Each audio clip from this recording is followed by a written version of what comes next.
In fantasy football, taking one running back over another could be the reason why you win your league or the reason why your team crashes and burns and doesn't even make the playoffs. Inside of today's video, we're going to be breaking down my top 40 running back rankings and tiers so you don't make any mistakes in your 2025 fantasy football drafts. But before we could get into things, I would like to ask that if you are new to the channel and you do end up enjoying today's video, that you please make sure to hit that subscribe button down below. And while you're down there, whether you are new to the channel or not, you please make sure to leave a like on today's video. It would help me out a ton. So without further ado, let's get into my 2025 updated top 40 running back rankings and tiers. We begin with the S tier at the running back position with my running backs 1 through 4. Those are going to be Bijan Robinson, Saquon Barkley, Jahmyr Gibbs, and Christian McCaffrey. Now, I did end up bumping down Saquon Barkley from my running back 1 to my running back 2, thus moving up Bijan Robinson to become my running back 1, and Christian McCaffrey has now moved inside of the S tier. Now, the reason why I moved Bijan over Saquon Barkley, honestly, is just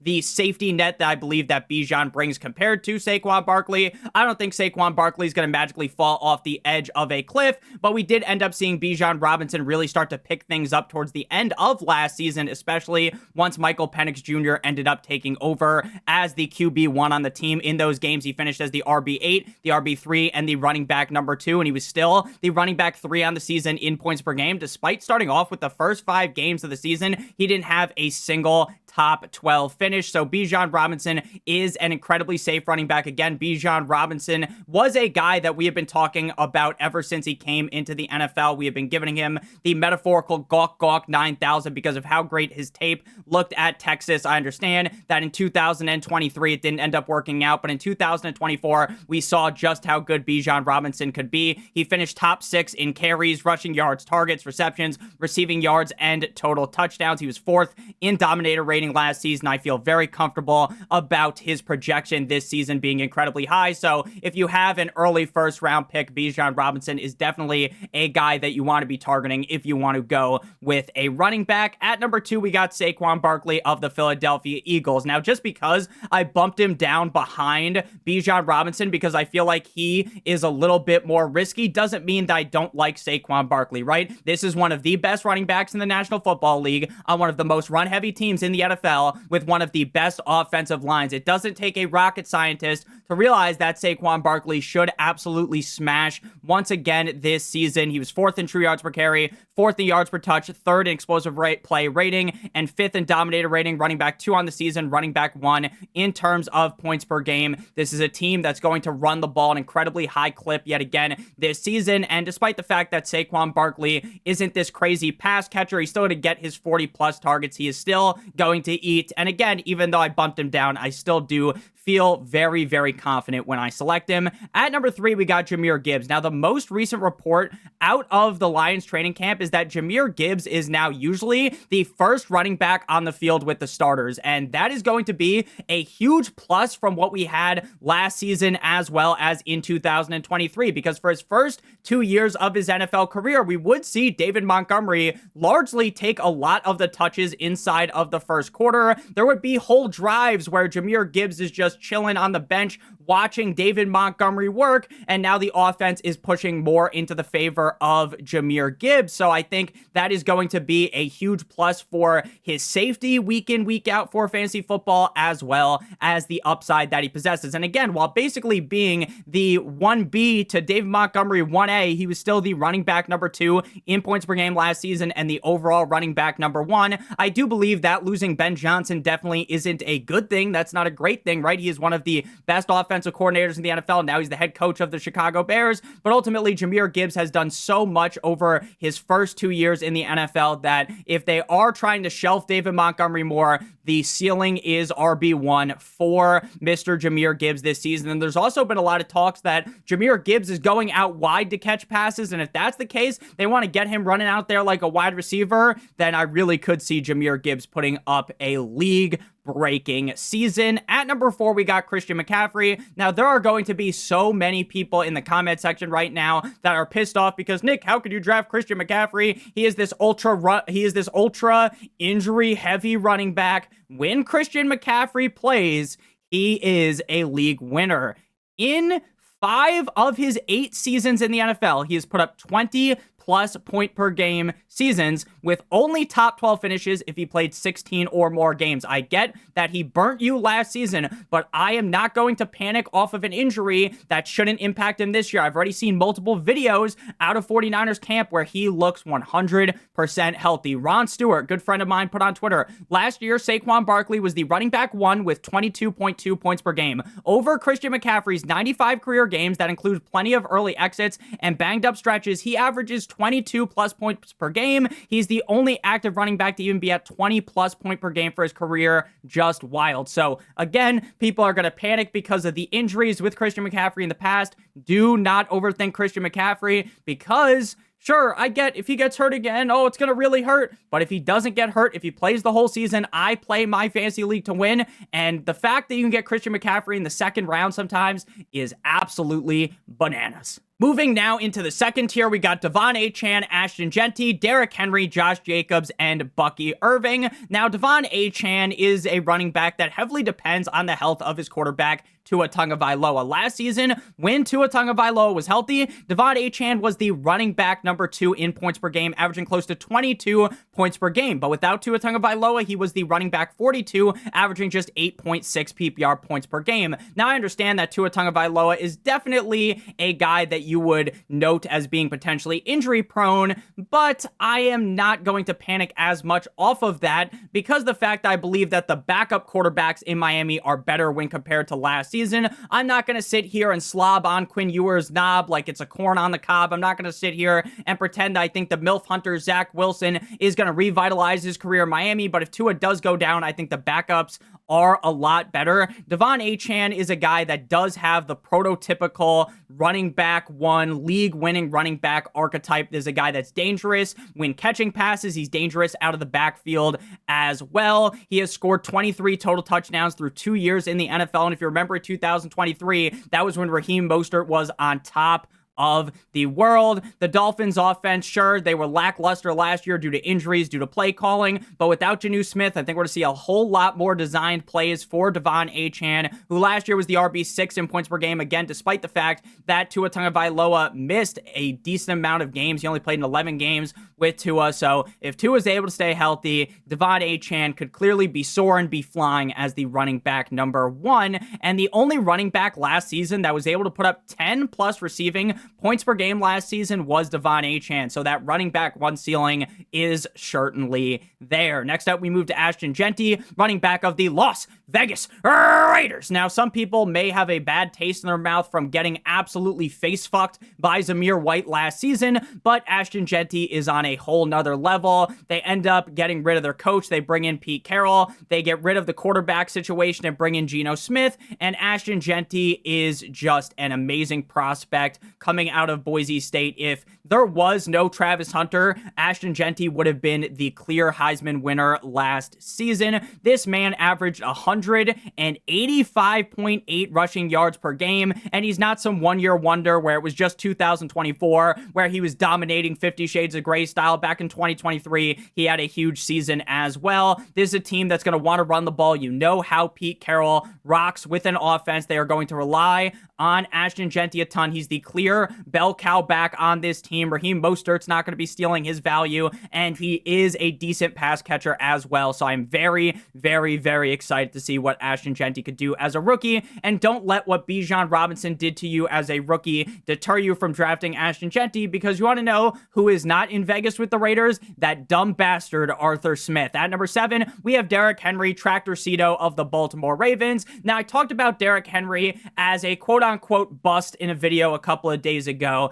and it was the worst pick in every single round. And frankly, the reason why I said Derrick Henry was the worst pick inside the first round is because I have Ashton Jeanty and Devon Achane ranked ahead of him. It doesn't mean that I think that Derrick Henry is this awful pick, right? Derrick Henry is essentially like wrapping bubble wrap around your running back 1 position. The only concern is age, because when you get as old as Derrick Henry, the age cliff normally comes for you, and it comes for you aggressively. It will take out your knee, all that. It'll steal your kneecap and sell it on the black market. But Derrick Henry has continued to prove year in and year out that it doesn't matter how old the man is, he is still going to be putting belt to ass yearly. He has finished with 18 plus points per game in 5 of the last 6 seasons. I think the biggest negative towards Derrick Henry is it would be hard to see him finishing as the number 1 running back because he barely has any pass catching upside. Sure, 22 targets is fine. You know, he's going to get his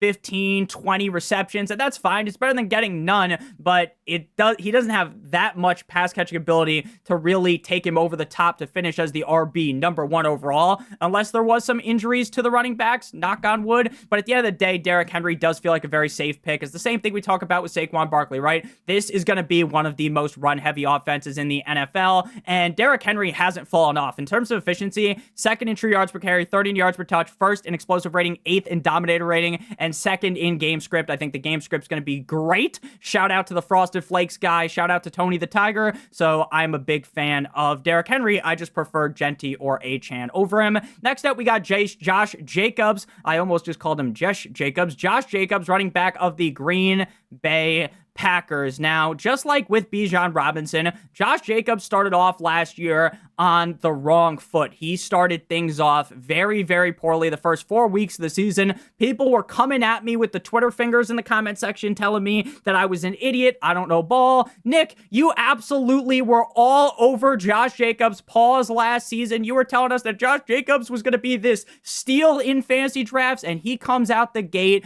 as slow as it gets. But it was like the tortoise and the hare. Sometimes starting off slow is a-okay, because if you had Josh Jacobs last season, you would have felt great about that pick. He was 12th in explosive rating, 15th in yards created per touch, 9th in dominated rating, 34th in run block rating. This is going to be an offense that loves to run the ball inside the red zone. They don't really have that prototypical red zone targets on their team, right? They have Jaden Reed, they have Matthew Golden Scar, but none of those guys are really that prototypical dominant red zone wide receiver. They don't have Calvin Johnson 2.0 over there. Sure, they do end up having Tucker Kraft mac and cheese, the tight end, but they're not going to throw him the ball every time in the red zone. Josh Jacobs had a crazy amount of red zone usage last year running the rock, and I think they're going to do the exact same thing again. I trust Mr. Matt LaFleur inside of the regular season, so I trust Josh Jacobs a ton because I think pound for pound, he is one of the best running backs in the NFL, and he's another one of those guys that doesn't have some crazy pass catching upside, but he should see a similar amount or slightly more targets than a guy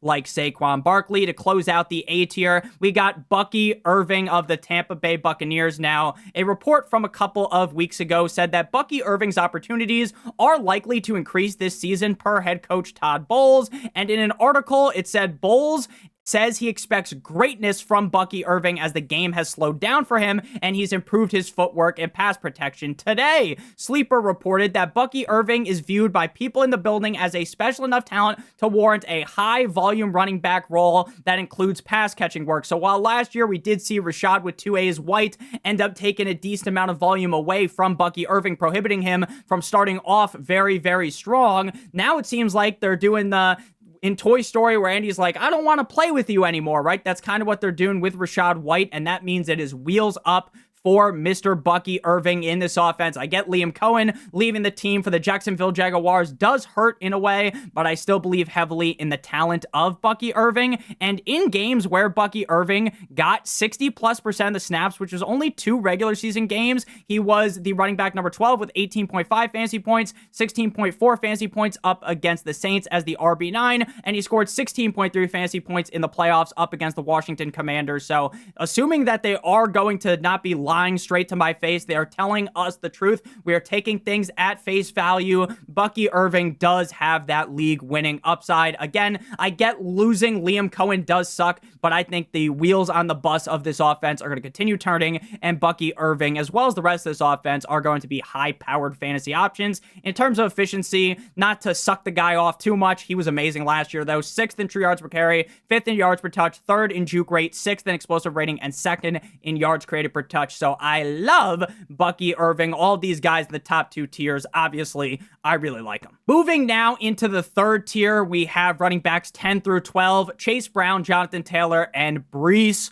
Hall. But before we talk about these guys some more, I would like to give you guys a quick word from our friend and our partner over at Underdog. If you're brand new to Underdog and sign up using promo code Notorious, you will receive your free pick plus a first-time deposit offer of up to $1,000 in bonus cash, as well as receiving my draft guide. All you have to do is deposit at least $10 over on Underdog and play with that money. Underdog is the best place to play best ball fantasy football in the whole entire universe. Best Ball Mania, their main contest, $2 million to first place, $1 million to second place, $25 to enter, $15 million in total prizes. The reason why I love best ball so much is it's the best part about fantasy football. It's the draft, and that's it. There's no waivers, no trades, no in-season management. Underdog automatically puts the highest scores into your lineup at the end of every single week. I love best ball over on there. Come draft with me, promo code Notorious, or by clicking on the link in the video description. So Chase Brown of the Cincinnati Bengals. I was already as high as it gets on Mr. Chase Brown. I was higher than Snoop Dogg back in the 90s, sipping on gin and juice way back on him.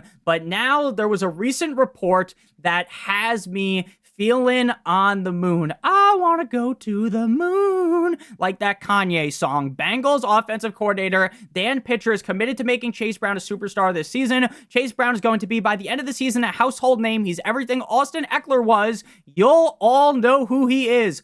Austin Eckler made his bread in fantasy football, catching a bunch of passes. They no longer have Zach Moss, so if they are going to feed dump-offs to Chase Brown, I might have to move him inside the A tier. That is how confident I am in him. I understand that the Bengals defense is absolutely dreadful. The Bengals defense is as bad as it gets, bottom of the barrel, so they have to throw. But if you're a good pass-catching running back like Chase Brown, that is perfectly fine for him. He was 6th in targets last year, 5th in receptions, and he was 13th in receiving yards. From weeks 9 through 7, when the team truly gave him the workload, he was a top 12 running back in 6 of 8 games, top 8 in 5 of 8 games, and 4 of 8 games inside of the top 5. Weeks 1 through 8, so early on in the season, he was averaging 11.3 PPR points per game as the RB30, and down the stretch of the season, once they finally gave him the keys to the backfield, shout out DJ Khaled, running back 3, 20.6 PPR points per game.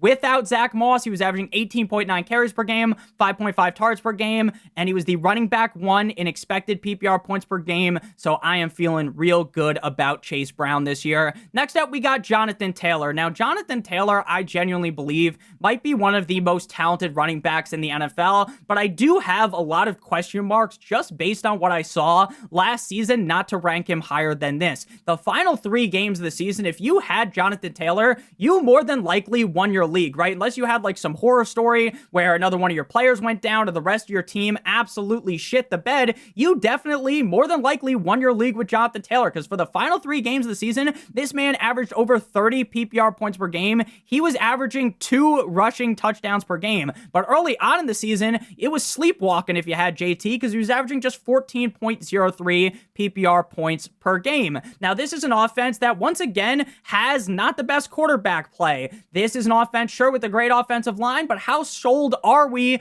on Shane Steichen? Now, it is good that Jonathan Taylor put up those great numbers towards the end of the season, because that's going to build towards this season, but I'm still concerned enough not to fully be banging the drum aggressively for Jonathan Taylor. I'd prefer to get him in the 3rd round, to where he's going in the 2nd round. He feels a little bit gross in that range. Next guy inside of the 3rd tier, the B tier, the final guy is going to be Breece Hall of the New York Jumbo Jets. Now, a couple of days ago, Aaron Glenn said on some of the ways that the Jets plan to utilize running backs Breece Hall and Braylon Allen. I told Breece today that receiving will be an element of his game that we're going to try and very well utilized. And Braylon, a 240-pound man that's always falling forward, that's when we're going to be making his money for him. Just being able to downhill run, that is going to weigh on defensive players. And when you continue to do that, you create something as far as a team, as far as an identity that this league will take notice of. And I'm going to be working on that. And then yesterday, the report came out. It was just a video of Aaron Glenn talking to Breece Hall. Aaron Glenn telling Breece Hall that the passing game is where the Jets are going to utilize him a lot.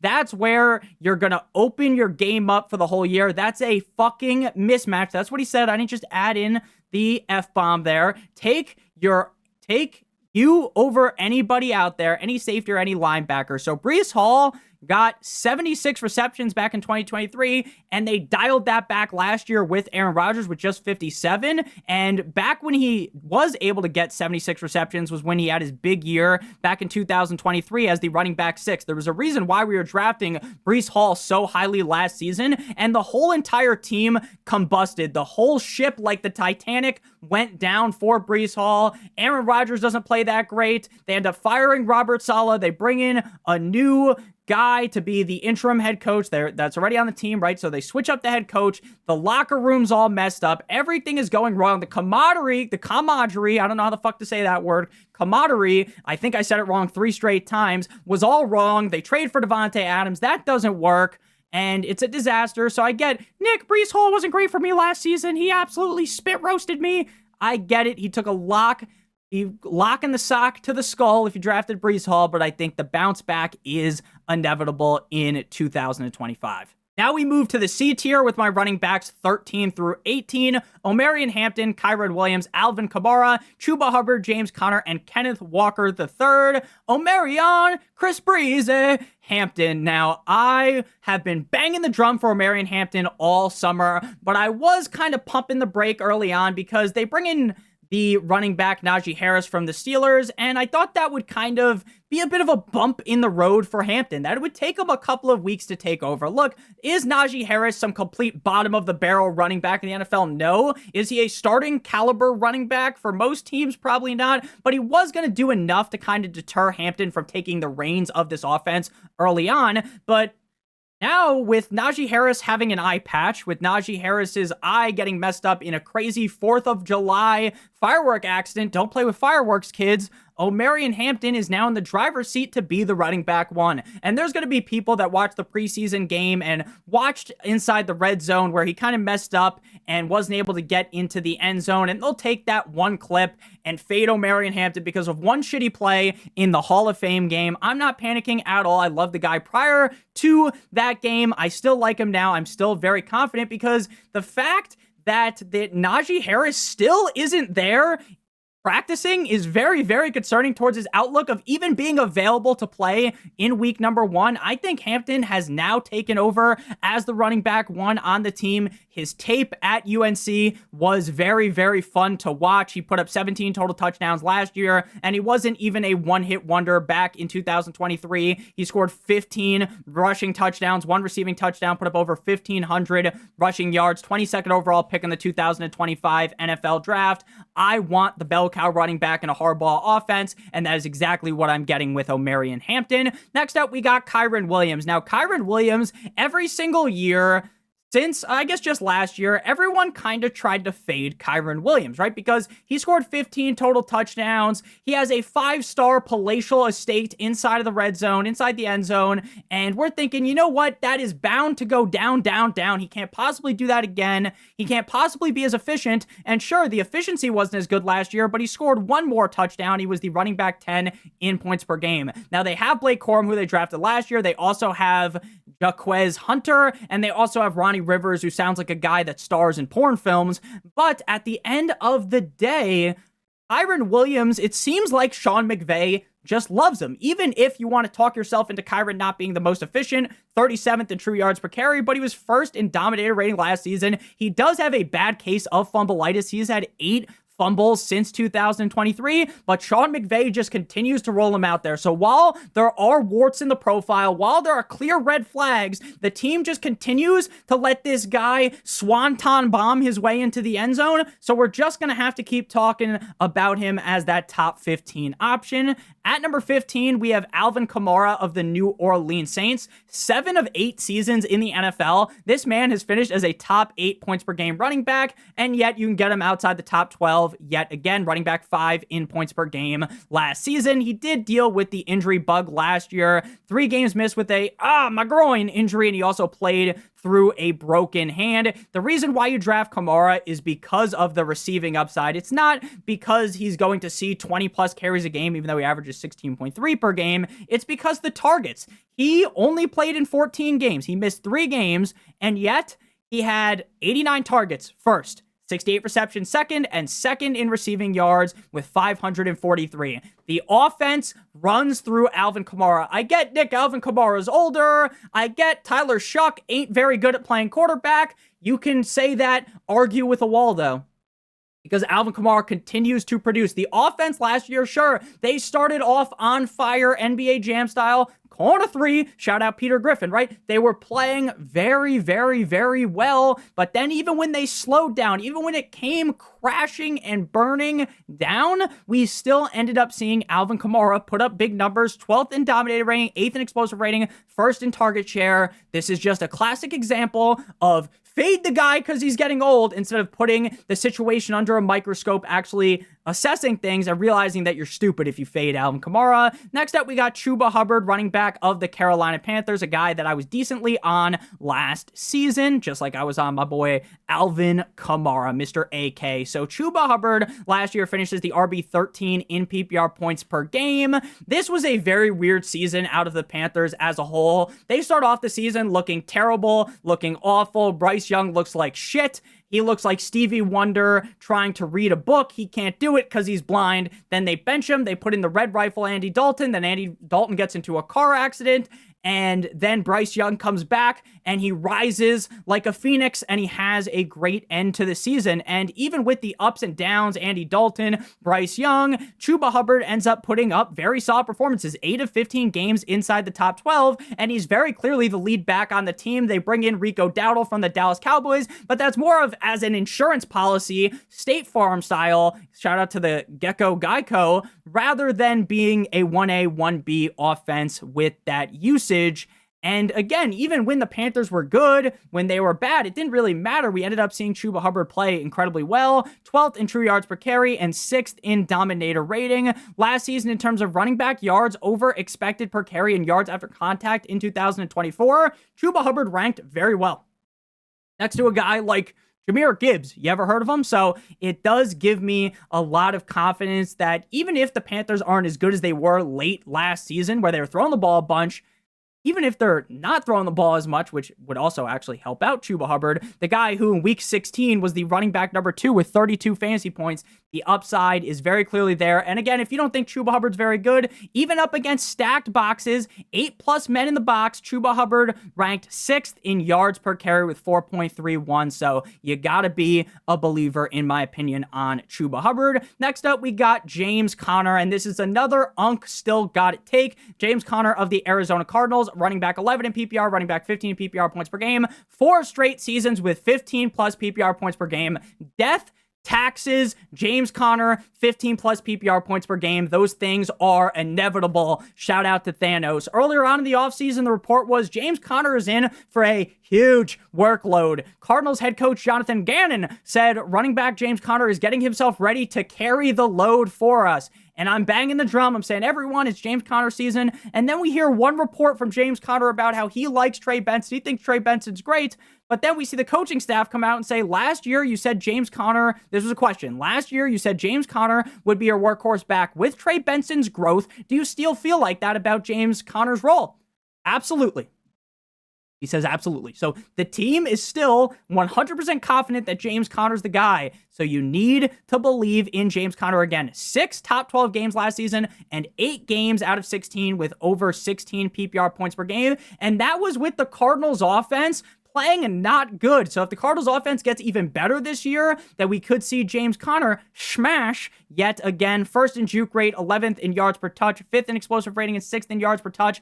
I am not going to count out James Conner again. And the coaching staff is telling us to be betting on taking out a fucking loan, taking out a second mortgage on your house and putting it on Mr. James Conner. Next guy, we got Kenneth Walker III. Now, I have been a Kenneth Walker III hater for years, and technically, based on ADP, I'm still hating, but I did end up moving him up because I'm starting to feel a little bit more confident in him. But just when I felt more confident, when I was like, oh, you know what? Maybe I'll rank him ahead of Chuba. Maybe I'll put him right behind Alvin Kamara. It comes out that Kenneth Walker is being rested over the last couple of days with a foot injury he suffered this spring.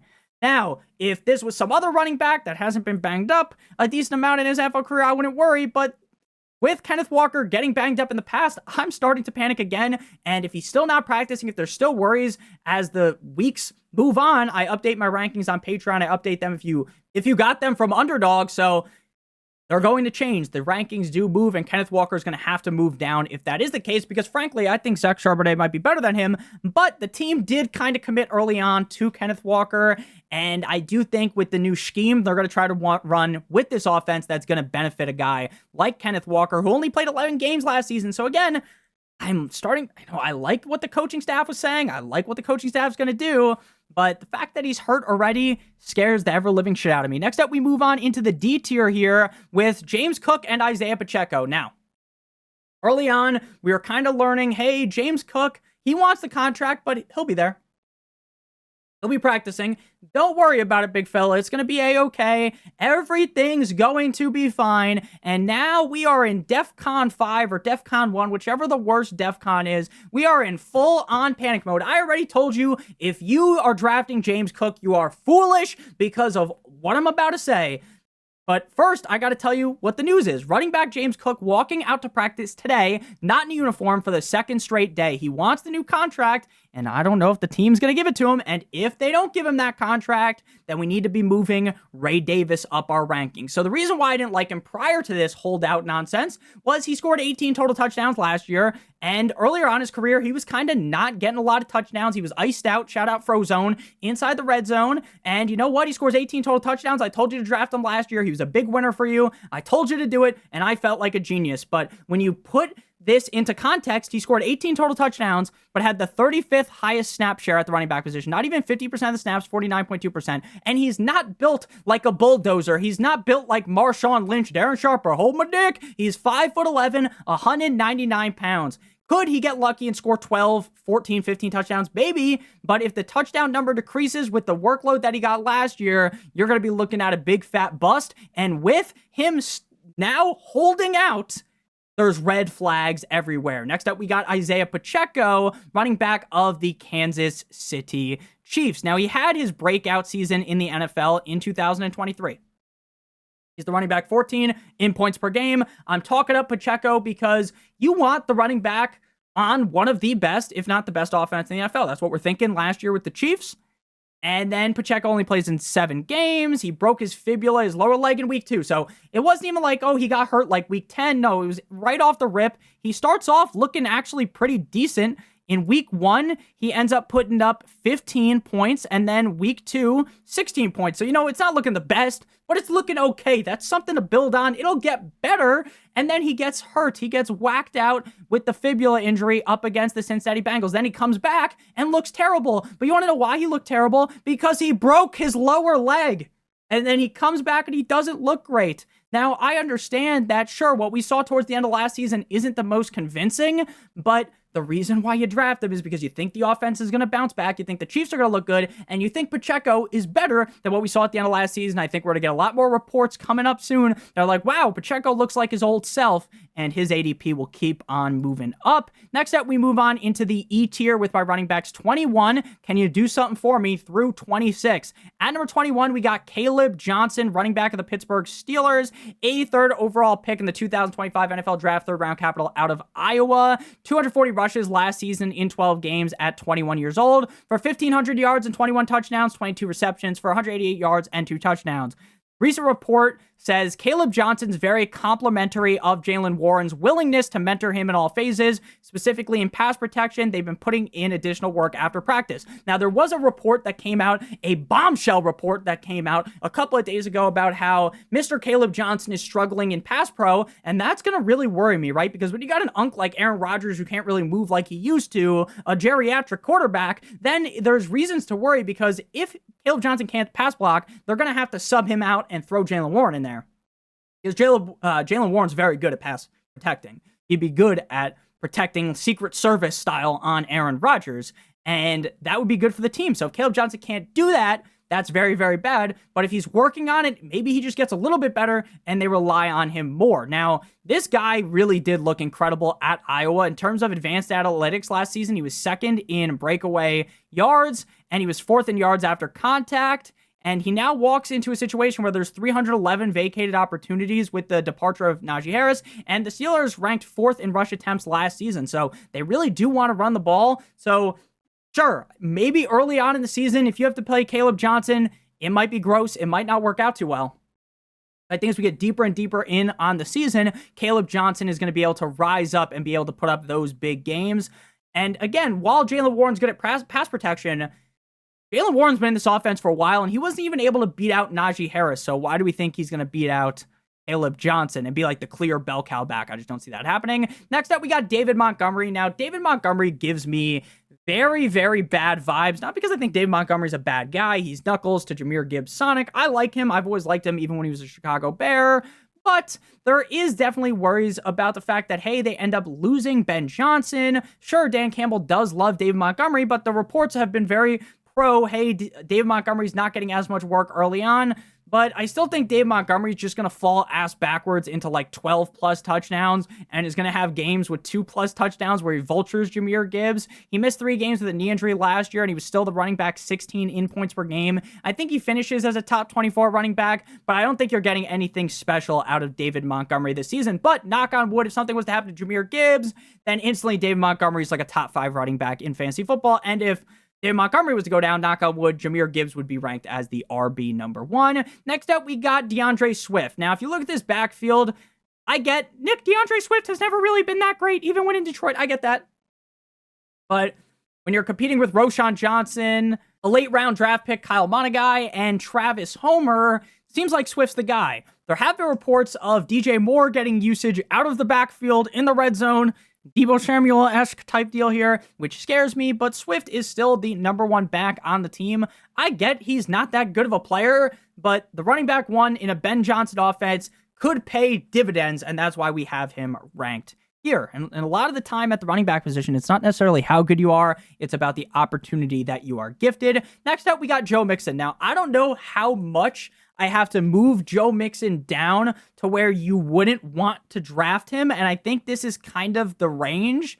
If he keeps falling because of the injury, I'm fine scooping him up as the running back 24, but in reality, I would like better value on him than that. It's just hard because the reporting is so vague, right? Running back Joe Mixon from Ian Rappaport, who is on the non-football injury list, is expected to be out for an extended period of time with a foot injury. The Pro Bowler is coming off a 1,000-yard season and will be reevaluated closer to the season.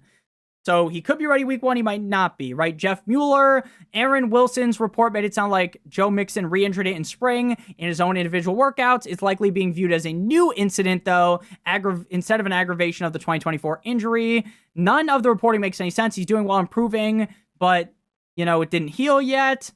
Timeline doesn't suggest that. There's a lot of worries. So again, that's why I update my rankings all the time. That's why there will be another version of this video later on in August, because I'm going to change my opinion, change my mind based upon how this ends up playing out. Right now, though, Joe Mixon is falling, and every day that he's not back, he's going to keep falling down the rankings.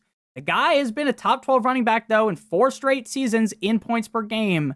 So, there's still reasons to like him, but I am starting to be definitely worried, and you should start to worry as well. Next up, we got B-Rob. Last year was all right for Brian Robinson, but he did not live up to expectations, but he did have some really solid showings last season. A couple of games where, that's why you drafted him, right? 17.9 PPR points up against the Bucks in week number 1, 20.3 up against the Cardinals, 17.9 up against the Tennessee Titans. There were some down games as well. He did suffer from a couple injuries. 1 game missed with a knee injury, 2 games missed with the hamstring injury. They bring in Deebo, but I really still don't think Deebo is going to be getting that crazy workload from like 2021 when he was on top of the world getting a bunch of carries in San Francisco. The reason why you like B-Rob is because he's the running back that's going to be used on the goal line in an offense that's going to score a bunch of points. So even if you don't think B-Rob is all that good, he's going to get a lot of high valued usage inside of the red zone. To close out the E tier, we got Tyrone Tracy of the New York Giants. And just to kind of recap what we've been talking about, the S tier, the A tier, the B tier, the C tier, that's kind of the sweet spot where if I could get 2 running backs from there, I'm very happy. And then, if James Cook doesn't end up holding out, I don't like him at all at ADP, but if he falls to be around the running back 19 where I've got him ranked, that's fine. Pacheco, fine. But again, I'm very confident in those guys. The confidence starts diminishing the deeper and deeper you get on into the rankings. So training camp through 9 training camp practices, Russell Wilson is 80 of 121 for 10 touchdowns and 4 interceptions. Catches from Russell Wilson. Malik Neighbors, 22, 6 touchdowns, which is awesome. Tyrone Tracy has the second most catches. Cam Scatterbo is banged up already from just getting high usage in practice. That's very worrying. Tyrone Tracy was able to be productive last season when they called upon him. He had a couple of big games, running back 5 up against the Bengals, running back 7 up against the Steelers, running back 11 up against the Saints. Another year in the system, now with better quarterback play compared to last season. I'm not saying that Tyrone Tracy is the second coming of Barry Sanders, but with the correct usage, again, usage is key in fantasy, he could end up having a big season. Next up, we got the F tier with Tony Pollard, Aaron Jones, RJ Harvey, and Travion Henderson. Tony Pollard, the vibes are just kind of down on him because the facts are facts. Brian Callahan wants to utilize 1A, 1B, Tony Pollard 1A, Spears 1B, and I think Pollard's probably pretty live to finish around this range, or maybe even a top 24 running back, but I don't think you're going to get any league-winning upside out of him, so I'd rather just kind of wait on drafting a Titans running back. I think Cam Ward's going to elevate the offense, but I'd rather just wait and take Spears later when I think they could put up similar seasons, especially if they cut back on Tony Pollard's workload, which I expect. At number 28, we got Aaron Jones now. Aaron Jones has been a big faller as of recently, and not because I think Aaron Jones is really kind of at that cliff, the end of his career, where he's just like some useless sack of shit that's just on a team, right? And you kind of want to draft him because, hey, he's Aaron Jones. Seen this before, and you draft him and he ends up sucking. It's not really like that. It's just the situation that feels like is surrounding the team, right? At the running back position. Kevin Seifert reports Vikings running back Jordan Mason received the first snap of Monday's full pads practice. This is from July 29th. The split will likely be closer to 50-50. Aaron Jones and Jordan Mason will share a relatively equal workload. Aaron Jones ADP 74.2, Jordan Mason 102.4. Aaron Jones inside the 5-yard line in 2024, 13 carries for -2 yards. Back in the day on the Packers, this was a guy you could heavily rely on getting you 10+ touchdowns, 3 straight years with 7 or fewer touchdowns. And with the resurgence of Jordan Mason, the numbers Mason, what do they mean? I'm just not as excited as Aaron Jones. But I do think when, the season ends, Aaron Jones probably gets more looks than Jordan Mason, but Jordan Mason could outscore him. RJ Harvey was the 60th overall pick in the 2025 NFL Draft, meaning he has second-round draft capital. The Athletic's Nick Kosmider reports RJ Harvey and J.K. Dobbins have routinely ran with the first-team offense in training camp. That's good, right? We're going to be seeing a decent amount of RJ Harvey. There's reports of him potentially working as the Joker. I'm the Joker, baby. You want to know how I got these scars, right? I wish I could do that Joker voice, but that's also good news for Harvey. But I am really concerned that because he's the rookie, that they're going to be giving the reins more to Dobbins, and then you kind of just are left holding the bag with RJ Harvey. But I do think since Dobbins probably will get hurt because he always does, Harvey could be a late season hammer. I just don't love him because if Dobbins does stay healthy, which is like, when pigs fly, right? That fucking never happens. But I do think RJ Harvey's a talented player. I just think Dobbins is going to hold him back enough for him not to really explode as a rookie. But I think next year is really the year where you want to be all in on Harvey, especially if people drafted him this year and they're just down on him because he didn't live up to expectation. Next up, we got Travion Henderson, another rookie. I really like Henderson. I think Henderson, if you were to line him up, say who's better, RJ Harvey or Henderson, I would definitely lean with Henderson. But there's just another scenario where we kind of know that it's going to be a split, and I kind of feel like even though Ramondre Stevenson reeked to high heaven last year, even though Ramondre Stevenson individually terrorized your fantasy football roster, the game where fucking Antonio Gibson is starting ahead of him, under Josh McDaniels, the team in the past on the Patriots, he's the OC now, they love using running back by situation, running back by committee. And this is a quote from late May 4th. Not late May 4th, may the 4th be with you. Late May, head coach Mike Vrabel says he's going to be a large part of what they do. That doesn't sound super positive towards Henderson. Again, the guy's way better than Stevenson, but they did pay Stevenson last year, and you might be like, oh, Nick, they're going to get rid of Stevenson at the end of this year. Okay, then they might just run him into the ground and then let Henderson be wheels up for next season. Now we move on into the G tier, like a G6. We've got my running backs 31 through 37. At 31, we've got Tank Bigsby. Now, this might end up being a running back by committee from hell, where they use Etienne, Bigsby, Tootin, as well as LaQuint Allen. They used all four, and then it's like you just fucked up drafting any of them. But while that might end up being the way they start off things from what I've read, they kind of want to use a foursome at the running back position.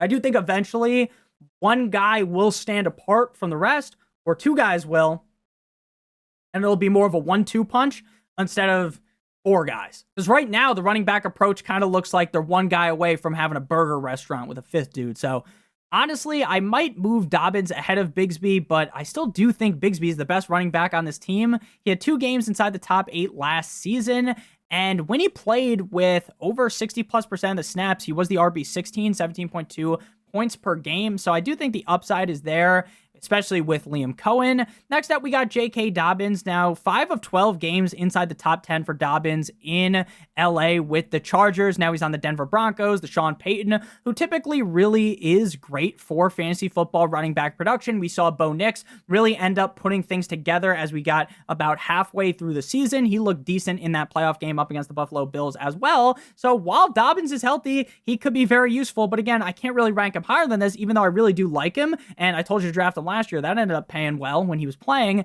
It's just really the question of how long can he stay healthy? Next up, we got Jaylen Warren. Now, I had Jaylen Warren absolutely buried in the deep depths. He was in a coffin like The Undertaker, and he's arisen up the rankings because of the news of Caleb Johnson not being great inside of pass protection. But again, I'm still not 100% sold on Jaylen Warren, who year in, year out just continues to be a guy that's, oh, he's so fucking efficient, and he never does anything with the actual touches. Next up at 34, we got Jaden Bonnie Blue, running back of the Dallas Cowboys. Jaden Blue training camp updates from August 4th. He has been standing out more and more lately. He's gotten some first-team reps. He's battling with Javonte Williams as well as Miles Sanders. The reports about Javonte Williams don't seem very positive at all. Jaden Blue has been getting some comparisons to a guy like Darren Sproles, which is kind of exciting in my opinion. 15 games played at Texas at 20 years old last year, 134 carries for 730 yards, 42 receptions for 368 yards, and 14 total touchdowns. So I do think the upside is very much there for him. But again, this might be another one of those scenarios where it's like the Jaguars, where you draft Blue, and Blue's technically the best out of the group, but because none of them truly elevate themselves, it kind of just ends up being a wash. Next up, we got ETN. Now, ETN's yards per carry have dipped 3 straight seasons, 5.1 in his rookie year, 3.8 in his sophomore year, last season 3.7. He had that huge season because he really was the clear guy in Jacksonville, but even then, he only got 1,008 rushing yards. He got 12 total touchdowns. Again, I like Liam Cohen, and I think Travis Etienne probably has the second highest chance of being the guy in the backfield. But again, it just doesn't seem like something you want to be all over. Next up, we got Tajay Spears. Now, I want to keep moving up Tajay Spears, but I still do think first crack at it will be Tony Pollard.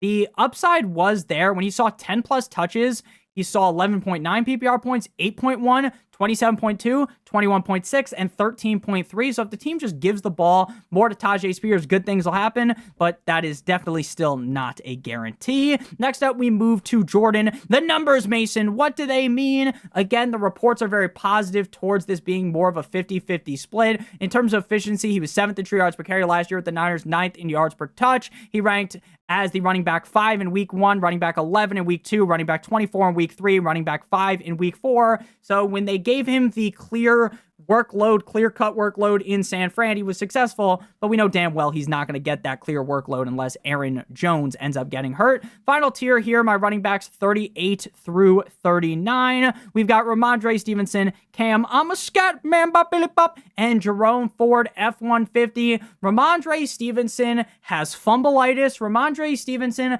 didn't look good last season, but I believe they might run him into the dirt, and he might be getting all the red zone opportunities. And if Vegas is correct and the Patriots are as good of a team as they project, then Ramondre Stevenson could fall ass backwards into a decent finish. Next guy's Cam Scatterbo. Had to keep kind of moving him down because the Giants had to work out free agent running backs on August 4th. Brian Daboll says the expectation is that they will make a signing, but I'm told the decision will be finalized after the physicals are completed. Cam Scatterbo is improving. Tests on his legs came back clean. We see how quickly they could ramp things up with him.